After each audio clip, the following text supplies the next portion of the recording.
Jai Radha Madhava Kunja Bihari.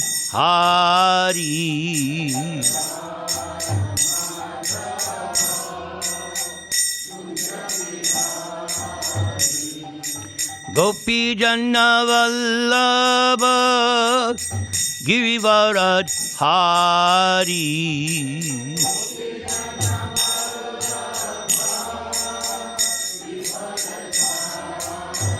Yasodanandana Braja Jana Ranjana.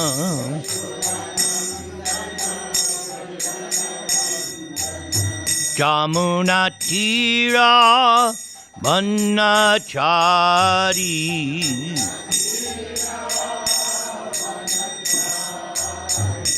Jaya Sri Krishna Chaitanya Prabhu Nityananda Shri Advaita Gadadhar Shri Vāsudeva Bhakta Vrinda Jaya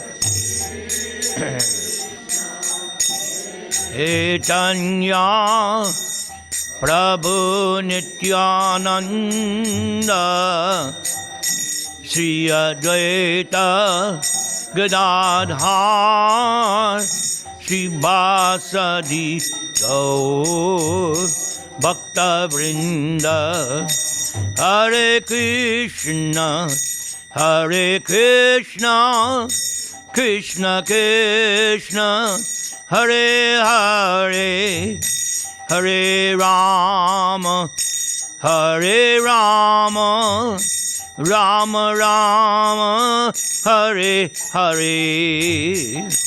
Hare Krishna, Hare Krishna, Krishna Krishna, Hare Hare, Hare Rama, Hare Rama, Rama Rama, Hare Hare. Thank you. So this year, I have been beginning all my lectures wherever I go, reciting this poem that Prabhupada composed when he first arrived in America, because it serves many purposes. It puts me in the right mentality, the right mood. It gives you a clear understanding of what my intention is and what my purpose is here. And hopefully it enlivens you as it does me. On the way here, I spent the entire hour drive just listening to Prabhupada Kirtan recordings. It was so nice, so beautiful. All right, let's begin. And of course, you asked, the bell is here. The bell will be with me eternally because it will keep me reminded of my best friend, His Holiness Bhajranarayan Swami, who left us for higher service in Prabhupada's spiritual ISKCON. Prabhupada said that. We'll have ISKCON in the spiritual world. And I think there's a joke. Somebody asked, well, what about this devotee that I can't stand? He goes, yes, he'll be there. He'll be your next door neighbor. Because in the spiritual world, there's no envy, there's no jealousy. All right. Prabhupada composed this September 18th, 1965. So you can ask yourself, where was I September 18th, 1965? I was, at that time, sophomore in high school. Yes, okay. My dear Lord Krishna, you are so kind upon this useless soul. but I do not know why you have brought me here. Now you can do whatever you like with me. I know your causeless mercy can make everything possible because you are the most expert mystic. O Lord, I am simply praying for your mercy so that I will be able to convince them about your message. The words of Srimad Bhāgavatam are your incarnation, and if a sober person repeatedly receives it with submissive oral reception, then one will be able to understand your message. How will I make them understand this message of Krishna consciousness? I am very unfortunate, unqualified, and the most fallen. Therefore, I am seeking your benediction so that I can convince them, for I am powerless to do so on my own. Somehow or other, O Lord, you have brought me here to speak about you. Now, my Lord, it is up to you to make me a success or failure as you like. O spiritual master of all the worlds, I can simply repeat your message. So if you like, you can make my power of speaking suitable for their understanding. Only by your causeless mercy will my words become pure. I am sure that when this transcendental message penetrates their hearts, they will certainly feel engladdened and thus become liberated from all unhappy conditions of life. O Lord, I am just like a puppet in your hands, so if you have brought me here to dance, then make me dance, make me dance. O Lord, make me dance as you like. That to me is the greatest poem ever written. I love everything, every sentence.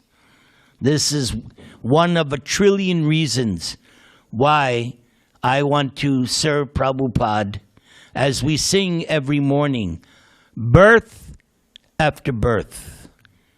Yes, these words I cherish. Few more prayers to put me in the mood. Trinadapi sunichena, Torar api sahishnuna, Amanina manadena, Kirtaniya sadahari. Om Agyana Timarandasya, Jnana Anjana Shalakaya, Chakshunmilitang Yena, Tasmai Sri Gurave Namaha. E Nivedana Dara Shakir Anugata Koro, Seva Adhikara Diye Koro Nija Dasi, Diamore Nija Charanera Chaya, Namer Hate Te Dibe Adhikar. Finally, Yasya Deve Para Bhakti Yatha Deve Tatagu Tasyate Katita Hiyarta Prakashante Mahatmanaha. So, as our good brahmachari informed you, that today's lecture is entitled The Fallible Soldiers. The last couple of lectures I've given, not just here but elsewhere, I have been speaking on one of my favorite bhajans, Bhaja Hure Mana. So last night I was in a different temple and I sang on the second verse. So today I want to do at least verse 3 and most likely verse 4. So with your permission, please say, Hare Krishna. Hare Okay, you got a ding. Thank you.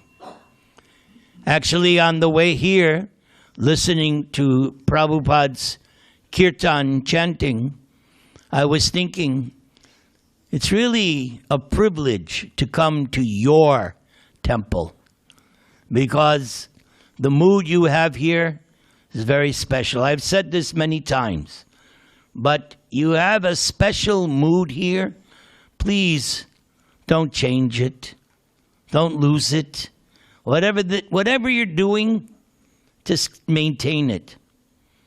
There's a story I remember hearing a long time ago. Prabhupada had a disciple, Atreya Rishi Das. I believe he was Persian, but he became Prabhupada's disciple.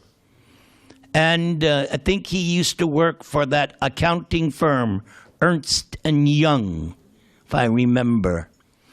Anyway, he wound up in Tehran.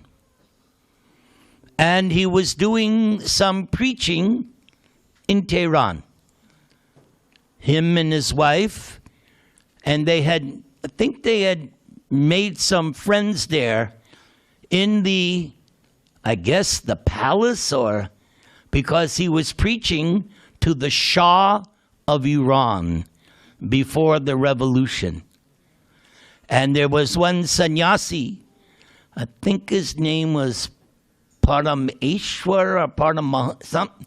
Anyway, he was, the way they were, how shall we say, covertly preaching, was the sannyasi was teaching yoga to the Shah of Iran or some family members, and little by little interjecting the philosophy of Krishna. Can you imagine? In Tehran? Unbelievable. Back then, the devotees were very bold. They were empowered by Prabhupada. They did things that they would never have done, but by Prabhupada's inspiration, devotees did amazing things. So, Prabhupada actually visited Tehran. And when Prabhupada came, Atreya Rishi, good, acting like a good disciple, he said to Prabhupada, Prabhupada, we have been here 1 year and I have nothing to show. We haven't distributed any books. We haven't made any disciples. I have failed you. Prabhupada said, no. The fact that you stayed and continued to do your service, that is pleasing to me. When I heard this story, I said, just another reason why I want to serve Prabhupada for forever. Forever. He is my father. Srila Prabhupada ki. Jai. All right, let's get to this third verse. Edana yobana putra parijana ife kiache para titire. Edana yobana putra parijana ife kiache para titire. Edana yobana putra parijana Ithe kiache para titire. So, the meaning of this line, the author, Govinda Das, he began this song addressing his mind, because in the Gita, Krishna says, of the senses, I am the mind, meaning most powerful. And we see in chapter 6 of the Gita, after Krishna summarizes the Ashtanga Yoga system, Arjuna flatly says, I can't do this. You're asking me to control my mind? You might as well ask me to control a hurricane. My mind is obstinate, turbulent, powerful. And to subdue it, to me, is impossible. Of course, Krishna didn't leave Arjuna off the hook. He didn't say, okay, no, he said, no, it is possible to control the mind by suitable practice and by detachment. But still, the idea here, Arjuna, somebody as qualified as Arjuna, anyone who has read Mahabharata, you'll see Arjuna's stature as a human being, as a warrior, as a Rajarshi, unbelievable character, so many accolades, even went to heaven in his self-same body and came back. So Arjuna rejecting the yoga system because of his mind is significant. So Govinda Das has been addressing his mind that let us cooperate. Let's cooperate and be fixed on the lotus feet of Krishna. Abhaya Charanara Vindare. The result of fixing the mind on Krishna is you become fearless. And I'm going to confess, when I started my trip here today, I was a little uneasy. But after listening to the way I have my phone organized, I have a whole file of Prabhupada Kirtan, so it starts by length. So the shortest ones, so I went through maybe about 7 or 8, each one a little longer. That's how you trick the mind. So here in this verse, he's addressing what is known as the fallible soldiers. This term appears in the 2nd canto of Srimad Bhāgavatam. The Srimad Bhāgavatam in the 1st canto ends with the cursing of Parikshit and his deciding to fast on the bank of the Ganga or Yamuna, depending on your angle of vision. And he has decided that since he has been cursed to die for 7 days, within 7 days, he has given up his royal dress, he's given up his kingdom, and he's sitting down on the bank of the Ganga, and he's going to prepare himself for that final examination known as death. So all great sages and demigods and Maharishis and Brahmanas and so many great personalities from all over the universe assembled for this event. And then all of a sudden, Shukadeva Goswami comes in and everybody stands up to honor Shukadeva, recognizing, aha, here is the proper person to help Parikshit make his journey back, back to Godhead, which I always like to say, if we weren't there in the first place, how can you go back? But the very use of the word back means that's where we come from. I will say that to my deathbed. Back to Godhead, not to Godhead. No, back. We all know, get back to where you once belonged. Get back. You got your song. Okay. So, these fallible soldiers. So, Parikshit's question was, now that I'm on the verge of death, what is my duty? Yes, someone like Parikshit is a very responsible person, does not live whimsically. So showing us this is crucial now. The time of death is crucial. So what is my duty? Because human life means duty. If there's no duties, then that's animal life. Human life means responsibilities, duties. Whether you are a father or a husband or a wife or even a child. Everybody's got duties to perform. No escaping. You have duties. And we're not talking about self-made duties. Prescribed duties as given to us in the Gita, in the Bhāgavatam, by the spiritual master. Prescribed duties. So, Parikshit wanted to know from Shukadev, now that I'm going to die, what is my duty?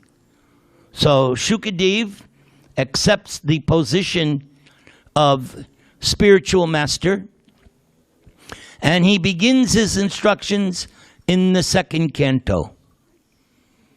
And that first chapter of the second canto, the first 10, 11 verses, very powerful, very strong.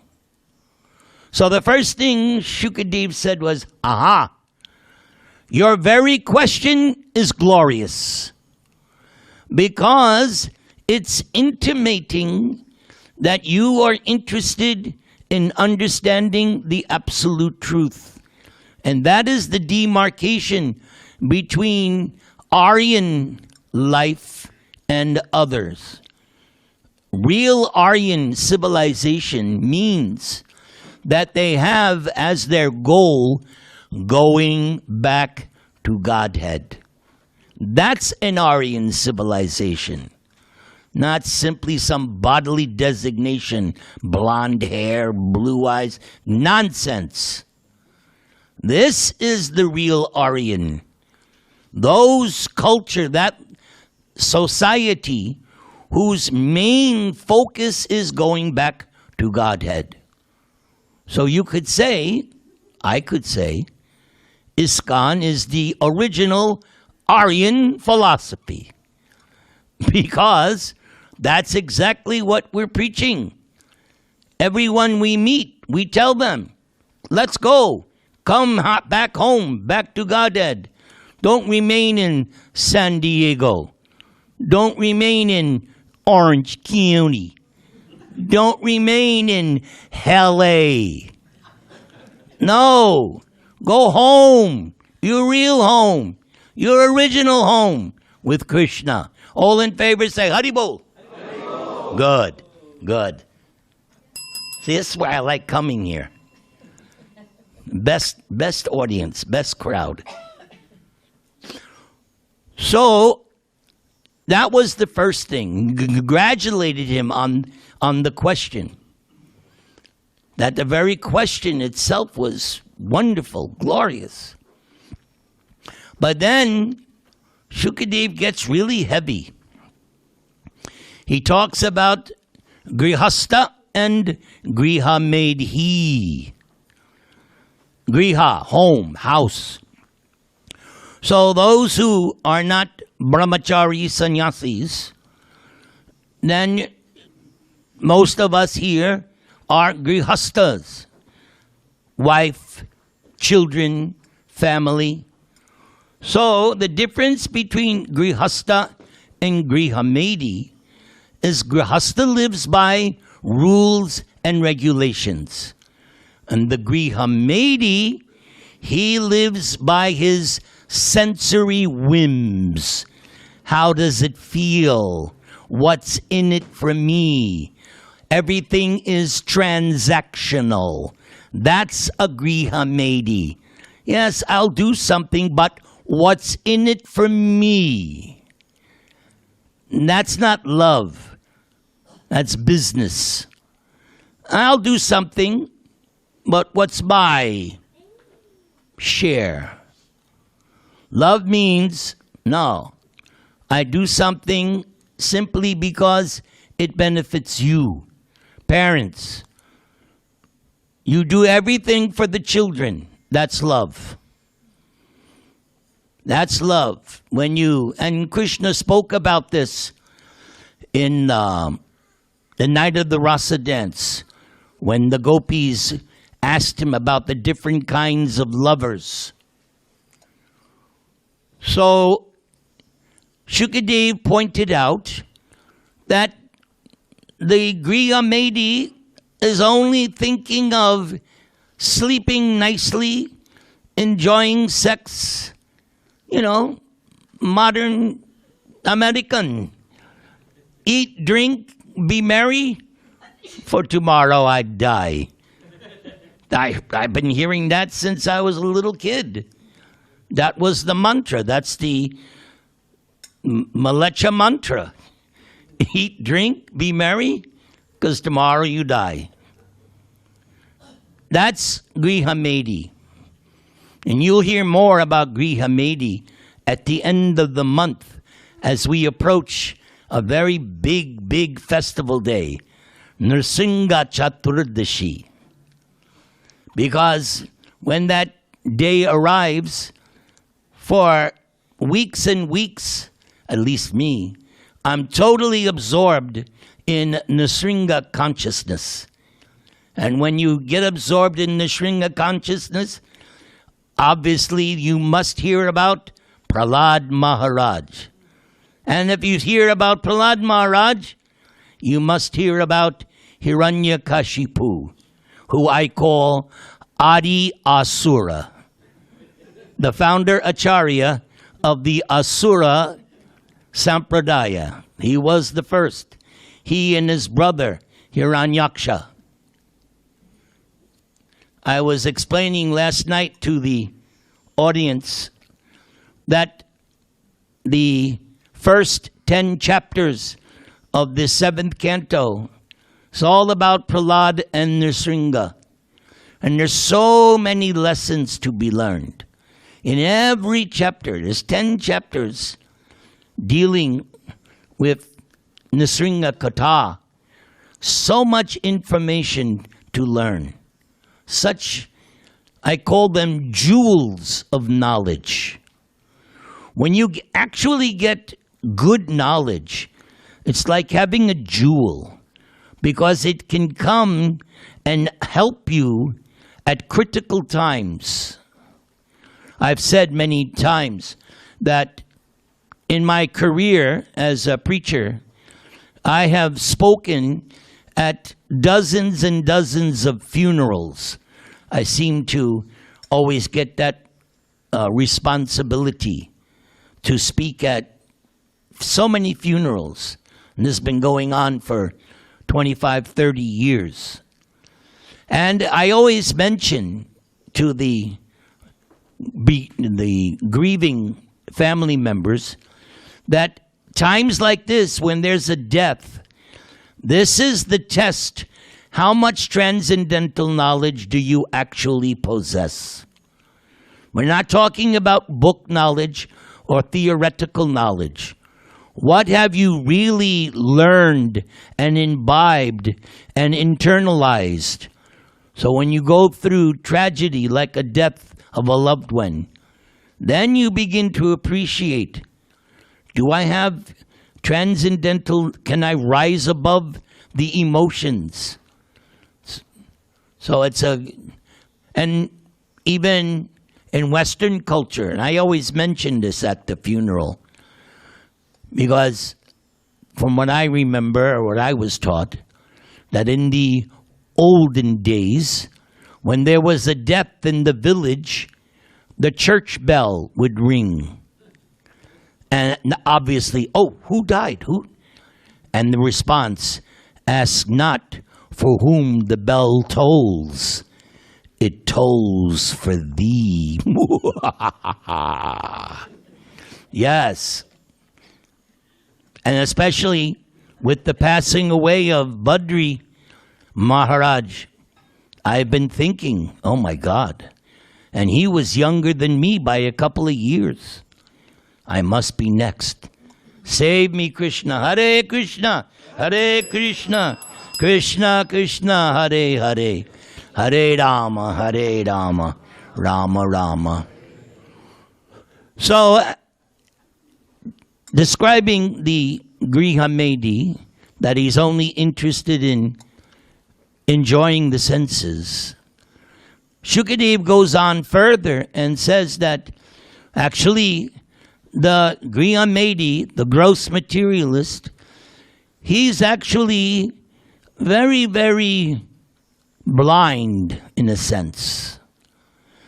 Because every day he's seeing his relatives die, his friends die, others die, but the thought that he's going to die, he just brushes it, and I'm not going to think about it. That's foolishness. It's coming. So you have to take care of it. So this Govinda Das says, oh yes, that the gross materialist thinks that, oh, I'm young. I don't have to worry about death. I'm young. There's no guarantee. All right?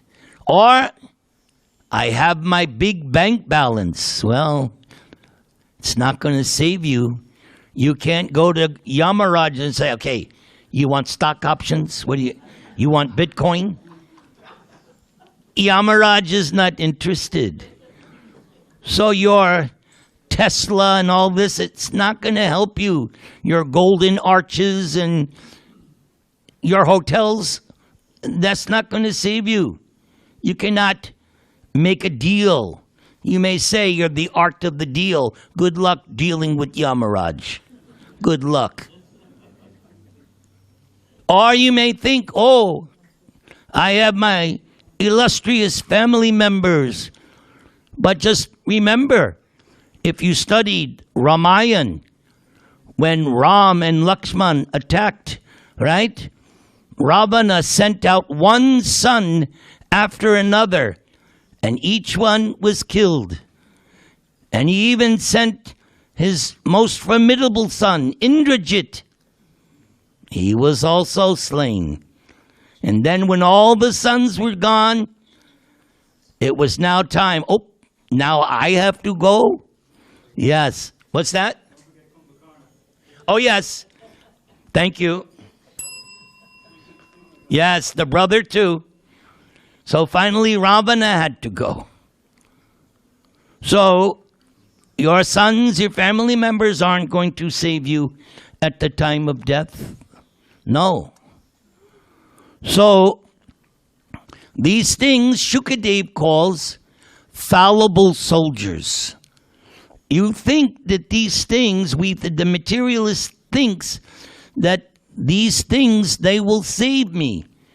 But there's only one thing that is going to save you at the time of death. Hare Krishna, Krishna Krishna, Hare Hare, Hare Rama, Rama Rama, Hare Hare. That's it. Thinking, chanting, hearing, just like it's a practice. Devotees do this. If somebody's in the hospital and they're in their final stages, they work it. I've seen it so many times. They work it out with the hospital. Oh, let them play this cassette or nowadays phone, whatever, of Prabhupada chanting, so that because death may come and I'm back. Don't worry. But just to show you, it can happen at any moment. I almost died yesterday. Don't tell my wife, because I didn't tell her. But last night, on the way to the temple where I went, I don't know what it was. I decided to turn left. All of a sudden, this car came. Shoo. Luckily, I had the Prabhupada japa tape on. Hare Krishna, Hare. And so I saw it at the last minute, and I went, shh. And I was thinking, Krishna saved me once again, as he has saved me time and time and time. I can't count the times. Sometimes I'm driving and Krishna plays a movie. Do you remember this? Do you remember when I saved you from this? Do you remember? It was like, oh no. It's like I'm trying to drive, but Krishna is reminding me of all the stupid things I've done throughout my life. Up to the present, I'm still doing stupid things. You can ask my wife. I'm doing so many stupid things. But fortunately, I don't know what it is. Please, I'm not being puffed up, but definitely I am grateful. And I know somehow or other Krishna is protecting me and saving me. That much I know. Whew. Praise Krishna. Hare Krishna, Hare Krishna, Krishna Krishna, Hare Hare, Hare Rama, Hare. So the fallible soldiers will not save us, but our faith in Guru and Krishna and our determination to try to remember Krishna, that will save us. Kamala dala jala jivana tala mala baja hu haripada niti re. Kamala dala jala jivana tala mala baja hu haripada niti re. Kamala dala jala jivana tala mala baja hu Haripada Niti Re. You know why you guys are the best temple? You want to know why? I'll tell you. Actually, there's many reasons. But for me, I give my best lectures here. Because I record my lectures and I play them back and I go, oh man, that was dumb. Why did you? That was dumb. But over the years, the ones I do here, they're like, oh, not bad. So thank you for inspiring me. Give yourselves a hand. Thank you. So this second part of the third shloka is very personal to me. Kamala dala jala jivanatala mala. I'll never forget that day, September 11th, 2001. My daughter called me. Pitta, look on the TV. We're being attacked. I went, what? So I ran over, and as soon as I turned on the TV, I saw the second plane enter the tower. And I was thinking, okay, I know what's going to, I could just sense it. And then after a few minutes, like boom, boom, boom, boom, boom, boom, boom, it all came tumbling down. And what did I think of? Kamala dala jala jivanatala mala. Life totters like a drop of water on a lotus leaf. And Prabhupada has recorded and explained this song many times. Many, many times he has recorded and explained this song. That there is no security here in the material world. Here in California, we should know that, right? At any moment, what could happen? Shh. You don't say it. So at any moment, terremoto can happen. That's the Spanish. It has less effect. At any moment. Or, now what's happening? These forest fires. I know a Punjabi family. They have supported me for 30 years. And they lost everything in that, I forget, a couple of years ago.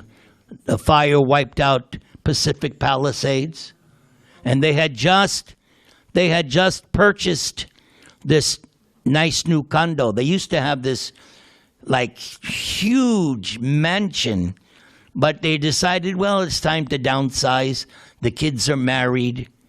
So they moved to a, let's say from, I don't know, my wife would know the numbers, but smaller, but still nice, still huge. But the fire came and their son and daughter-in-law called them, get out now. They were thinking, oh no, the fire is not, no, the children said, no, get out now. And they was the best thing, because right after they left, the fire just came swooping down. Moral of the story is, if your kids call, do what they say. So at any moment, things can go wrong. I remember my wife, one time we went to Hawaii, because this is how some devotees think. Well, Prabhupada said, Prabhupada said that there's no nice place here in the material world, but if there is, it's Hawaii. So Prabhupada said, let's go. Justification. Anyway, so we went to Hawaii, and my wife was looking at the phone book and was listing the dangers that could happen. And they had all of them: earthquake, fire, tornadoes, floods, volcanoes. Yeah, it's like, wow, trifecta. It's all here. Welcome to paradise, if you can live that long. Yes. So this material world, there's no security. Sometimes I'm thinking, oh, I have a nice little apartment, I'm chanting, I'm recording, I have a nice life, my wife, she's happy, thank God. But then I think, yeah, but at any moment, could it all be taken away? Don't be attached. Don't be attached. My wife jokes. She goes, you know, you have all these things, all these toys. One day they're all going to be taken away. Yes. Don't be attached. And I remember 2010, I had just gotten these teeth. 2009, all my teeth had to come out. My wife kept telling me for 20 years, you better go to the dentist. And I said, what do you know, stupid woman? Stop. And my wife used to joke. She said, if you don't go to the dentist, one day you're going to talk like this. And sure enough, that day came. Because finally I had an abscess like this. And so she said, boy, you got to go to the dentist because you could die. So I heard the word die. Oh, okay, let's go. So we went to one dentist. She took a look. She said, it's too far gone. I can't help you. I went, what? My wife said, okay, let's go to a different dentist. We went to 5 dentists, right? Some very, very rich, cheap, whatever. We went to 5 different ones. Every one of them looked at my mouth and said, it's too far gone. They got to come out. And my wife was like smiling and laughing. I told you. I told you. And so they all came out. And we tried to get dentures. Didn't work. So for about 9 months, I had no teeth. But still I was preaching my best I could. But she was right. In the Bhagavata-dharma. So, long story short, Krishna arranged, and my father donated. I got these teeth, porcelain, whole thing. So, I got all the dental work done in Panama. I used to go to Panama every year for preaching.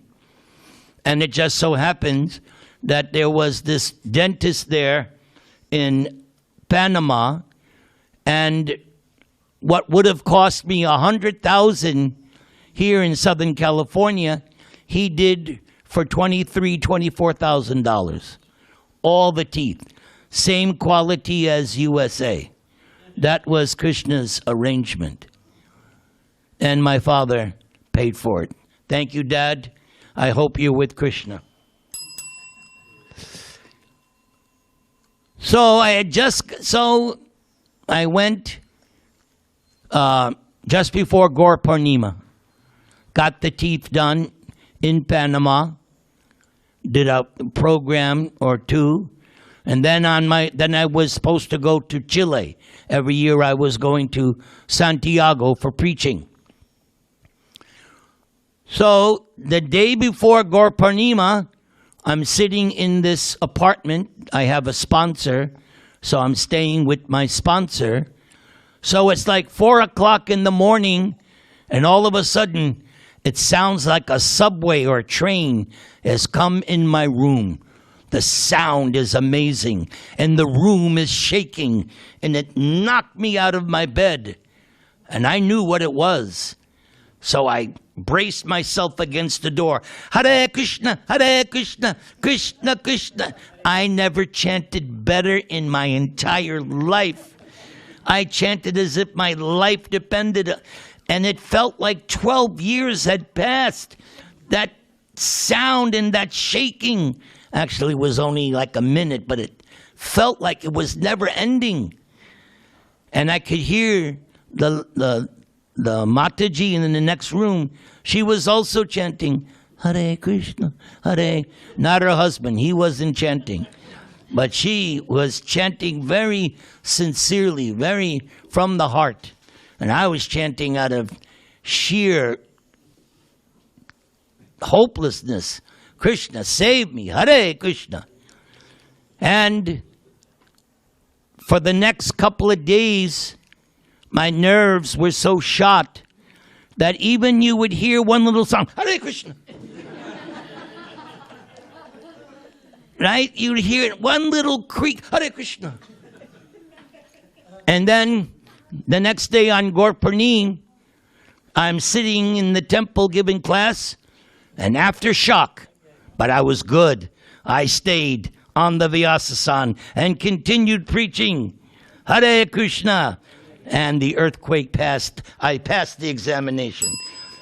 Of course, it wasn't as strong as the day before, but still, earthquakes are not pleasant experiences. But it ties in with this song. At any moment, could all come tumbling down. Therefore, this song ends with, not ends, but this verse ends, Bhajahu Haripada Niti Re. The author is saying to his mind, therefore, after hearing everything I've said, we should simply stay focused at the lotus feet of Hari. Everybody say.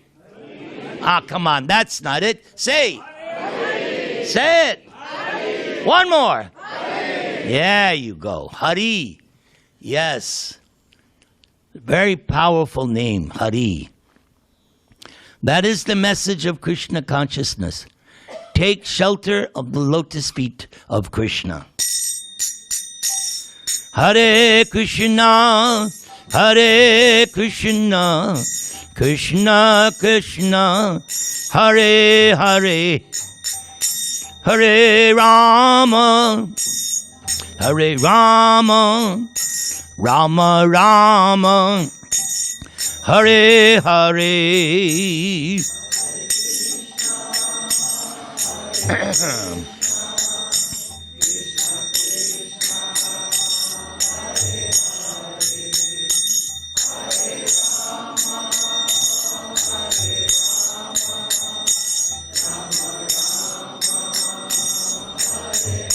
One more time, everybody.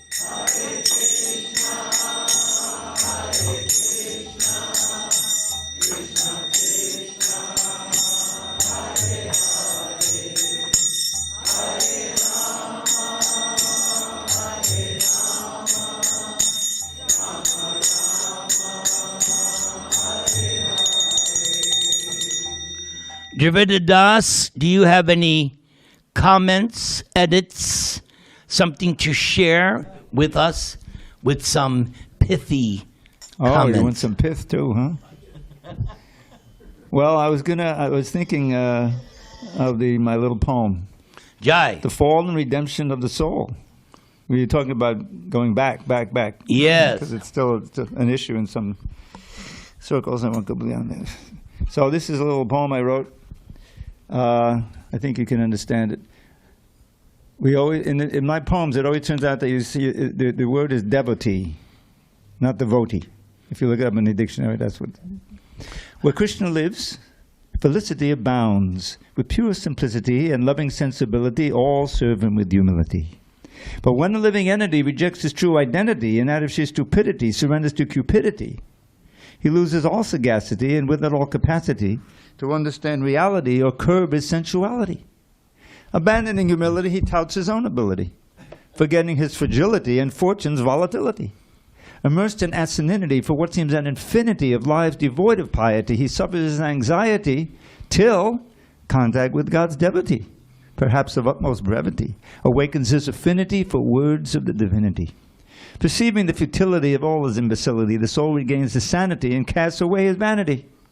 Endowed with new humility, he serves with all ability and growing spontaneity his guru and the deity. Regaining his identity, the wayward living entity returns to the fraternity of Krishna for eternity. That's my comment. Haribol.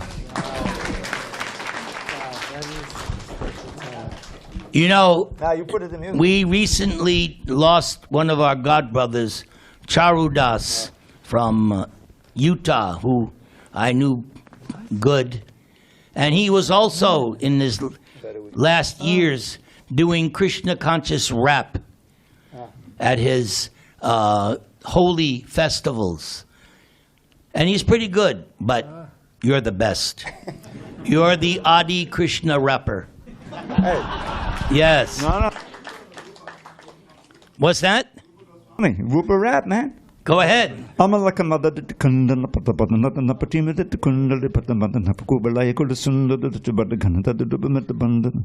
like that for 10 minutes. No, I don't have a You poem. proved my case. Are there any questions? Any questions? Good. Because, you have a question? Yes, Maharaj.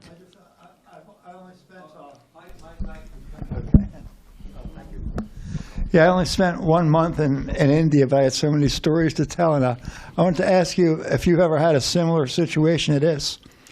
I was in Vrindavan, and my friend who was our tour guide, Lord Kṛṣṇa, he hurt his foot and he couldn't go up the steps. So me and the Maharaj, who only speaks Bengali, we went all the way up these steps, and there's this box there, like I guess a Samadhi box or something, and I had no idea what the story behind it was or why it was venerable, but everybody's paying their obeisances to it, so I'm paying mine to. Yet here I am paying my obeisances to this box that I don't know what it is or what the. Have you ever had a similar situation to that? Well, I've had nice experiences in India, but the one I've been thinking of recently, actually, on the way here today, was 1976. I joined the devotees for the annual Gaur Purnim festival in Mayapur. You would spend 2 weeks in Mayapur, 2 weeks in Vrindavan. So I got to go in 76. And Prabhupada was there in Mayapur. And then on the way to Vrindavan, he drove in his, I guess he flew to Delhi, and then they had his car. So he drove from Delhi to Vrindavan.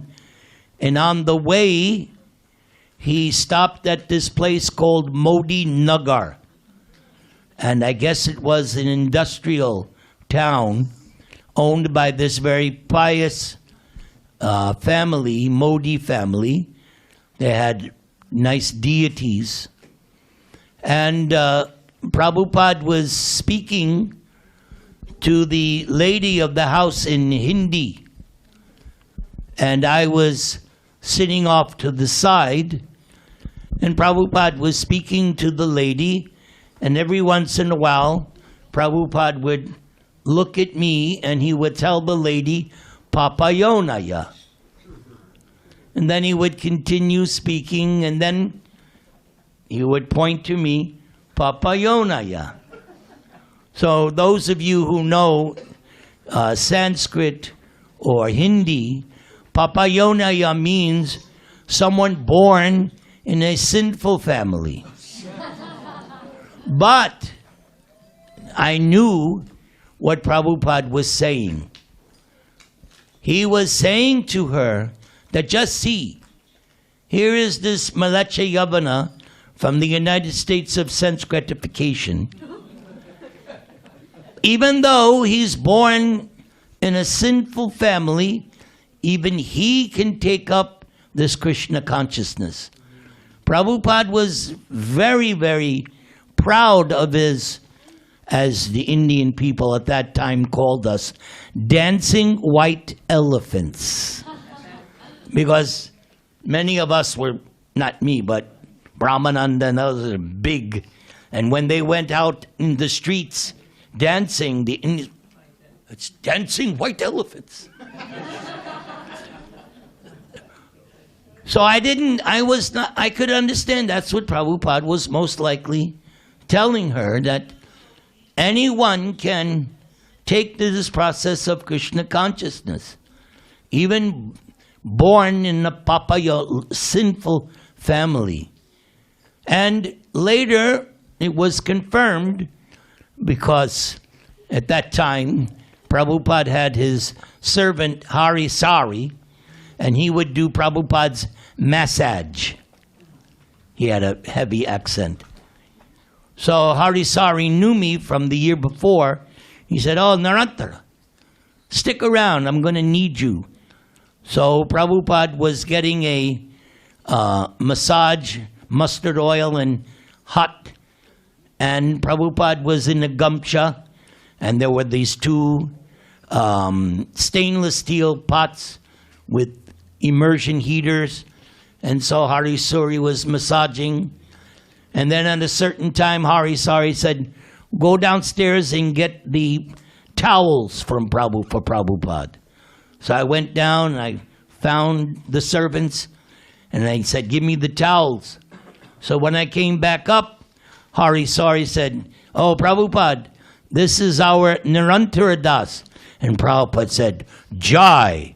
And I paid my obeisances and I said, "I'm accepted. I may be Papayonaya, but I'm Prabhupada's Papayonaya." Thank you very much. All glories to Srila Prabhupada. Don't change your temple. You're perfect. Just make it more perfect. How's that? All right, then say Hare Krishna. Thank you, Nirantara Prabhu. Hare Thank you so much. Krishna. Hare Krishna. Hare Krishna. Hare Krishna. Thank you. Haribol.